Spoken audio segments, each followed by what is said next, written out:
So, welcome to all the classic car enthusiasts, especially the guys who are watching in for this track day car build. Okay, so I've been working over a few days. This video probably won't go up till possibly Sunday, I'm not sure. Just to bring you up to date where I am. So I've got half of this done. I've got the other piece already marked out, ready to go, which is here. So I used, in fact I think it's here somewhere.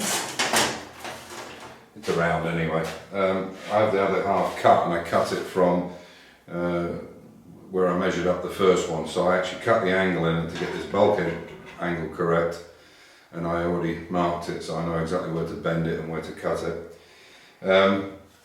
One of the things I'm going to do with this is on this bulkhead here, you can see there's like a point where it's got like a stress point in it. They obviously did that to give it some strength.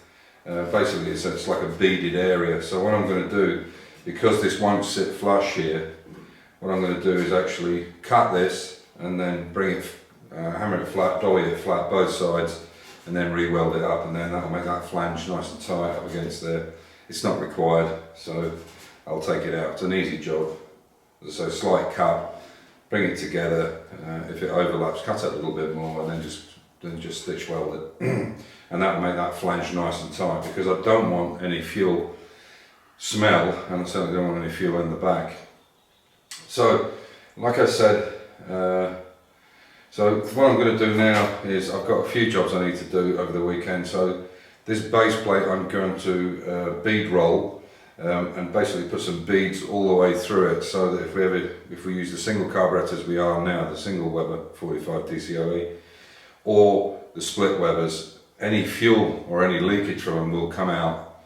So, but I'm not quite sure whether I should. I'm thinking about it now. I'm just wondering whether I should actually put a straight one in the centre and then slightly taper them in like this. I'm thinking this might be the better idea rather than have them straight. And the reason I'm thinking that is because this is on a very slight angle, like this.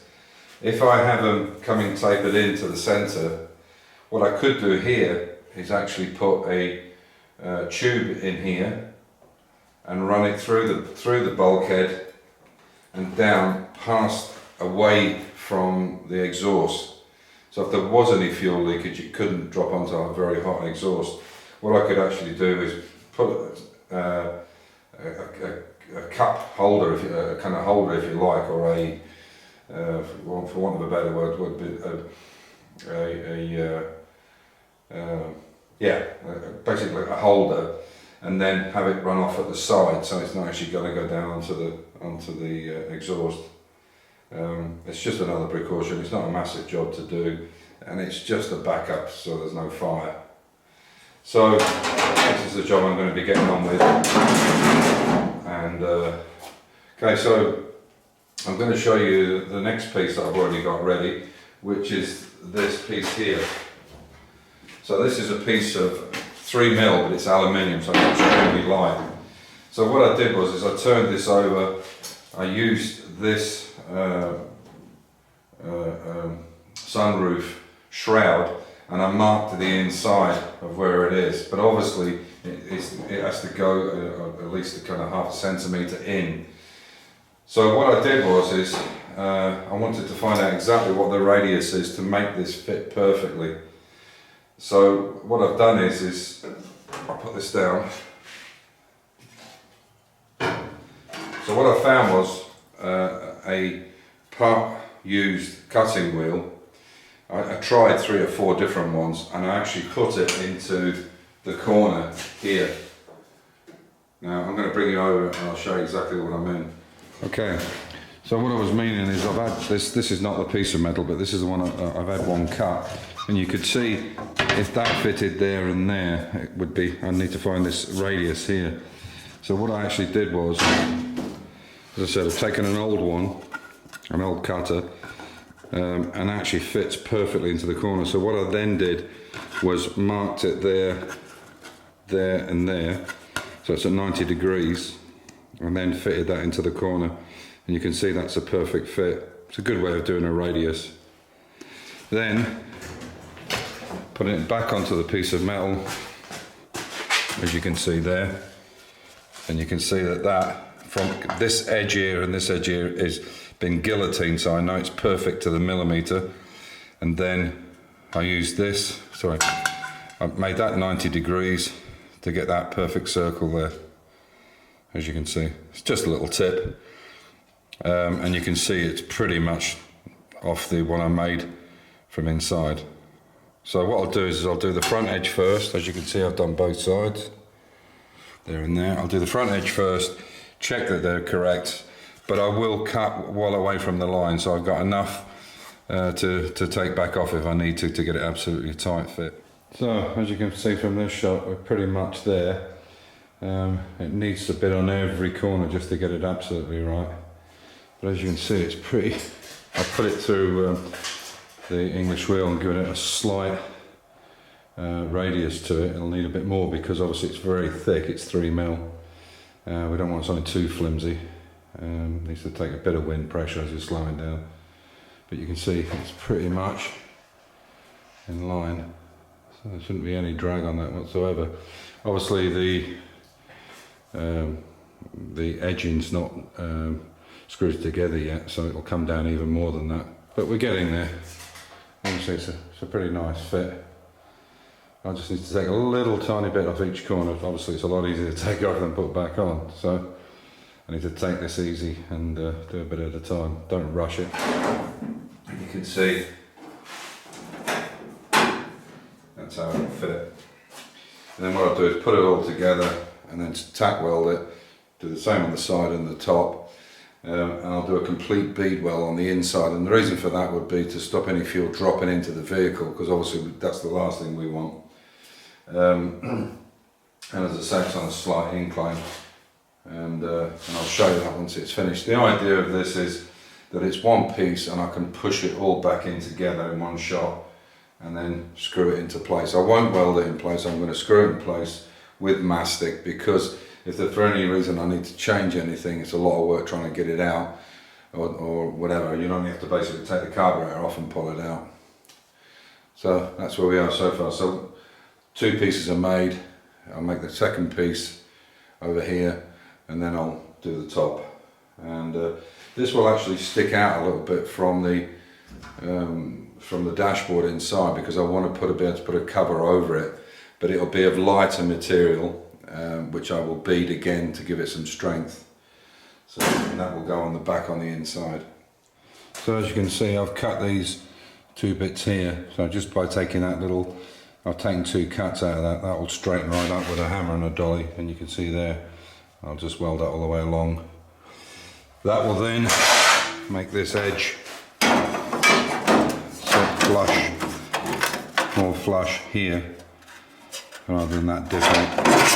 I'll finish that off tomorrow. The other thing I've done is, as you can see now, is there is the, you see it's a very nice fit in the corners.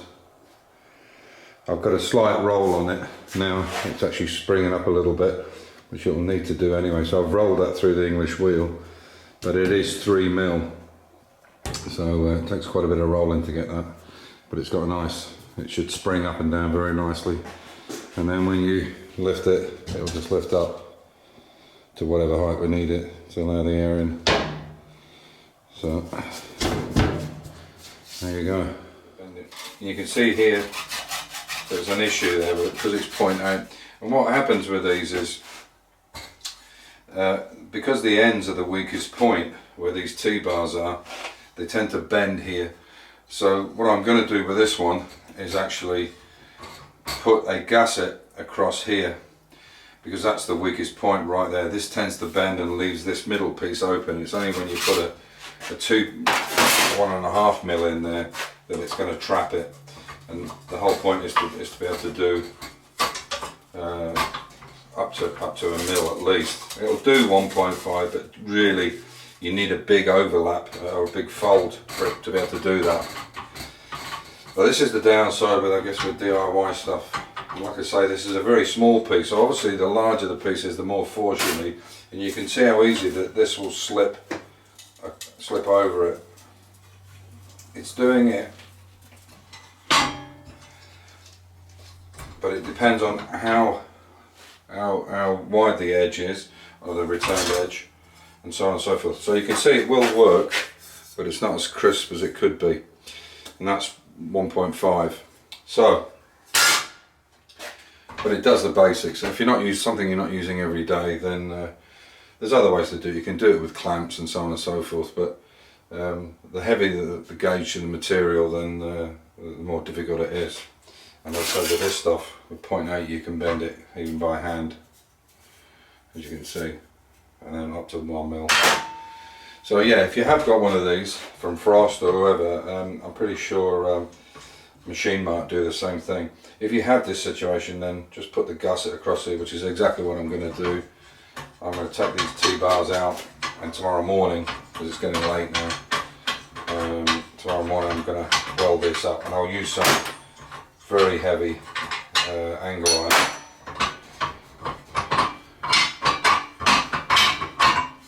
And you can see there, that's where the problem, obviously there is where it's going to bend. I think you can see that there. You can see that's where it's going to bend, and it's not going to leave this flat. So if I put this up against the end of it, you can probably see,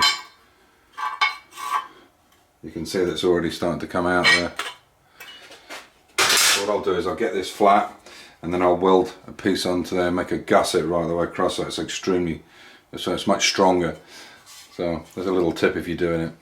So to keep the videos at a reasonable rate, I try to keep them to 10 minutes, because sometimes people's attention span is about that. I'm not saying everybody is, some people like long videos, but the biggest issue I've got is downloading them here. Living in the country, it takes forever to download. So a 10-minute video can take an hour and 30 minutes, and you start getting up into 15 minutes and it's 2 and a bit hours.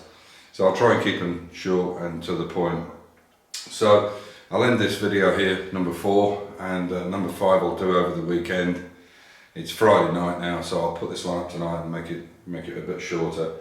So tomorrow and Sunday I'll work on this box.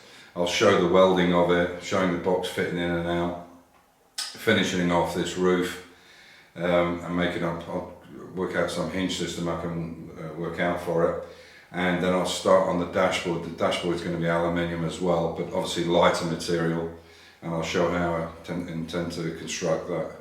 So as usual, stay safe, keep the faith, enjoy your hobby, and have a great weekend.